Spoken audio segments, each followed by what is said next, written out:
Good morning friends, তোমরা সবাই কেমন আছো? আশা করি তোমরা সবাই খুব ভালো আছো। আমিও খুব ভালো আছি। হ্যাপি নিউ ইয়ারের ভিডিওর পর আর তোমাদেরকে ভিডিও দেওয়া হয়নি, কিছু শারীরিক অসুস্থতা থাকার কারণ তার জন্য আর দেওয়া হয়ে ওঠেনি।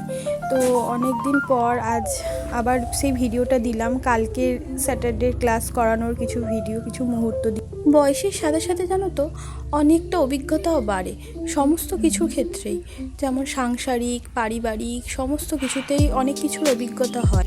ভালো অভিজ্ঞতা, আবার কিছু খুবই খারাপ অভিজ্ঞতা, যেগুলো নিজেকে আর মানিয়ে নিতে পারি না।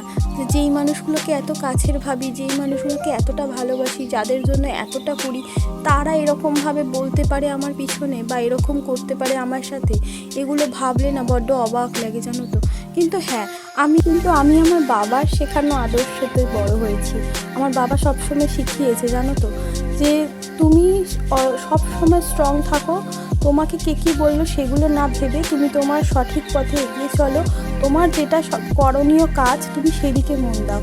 দেখবে যারা তোমাকে ভুল বুঝছে আজকে, যারা তোমার নামে যারা বাজে কথা বলছে, তারাও একদিন সেগুলো তাদের ভুল সমস্ত কিছু বুঝবে। তো সেগুলো ভেবেই চিন্তে আবার হ্যাঁ, আমি নিজেকে স্ট্রং মনে করি, কারণ আমি অনেক পরিস্থিতির উপর দিয়ে নিজেকে নিয়ে এসেছি আজ এই জায়গাতে। তো কিছু কিছু মানুষের ভালোবাসা, যেমন হচ্ছে এই পুচকু বাচ্চাটার ভালোবাসা, দেখো শুধু এই একা নয়, পুরো ক্লাসের প্রতিটা বাচ্চা, প্রতিটা গার্জেন আমাকে খুব ভালোবাসে, কারণ আমি ভালোবাসার মতনই একজন মানুষ। আমি তাদেরকেও খুব ভালোবাসি। এর একটু দিদিমণি আন্টির সাথে একটু মান অভিমানের পালা চলছে এখন। আন্টি বকেছে, তার জন্য মান অভিমান চলছে। তোমরা দেখো, তোমাদের খুব মজা লাগবে।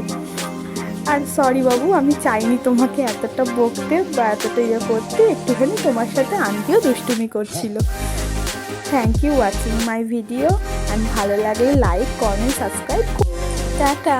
কিন্তু তোমরা লাস্টের টুকু না দেখো এক্সপ্রেশন যেও না কিন্তু।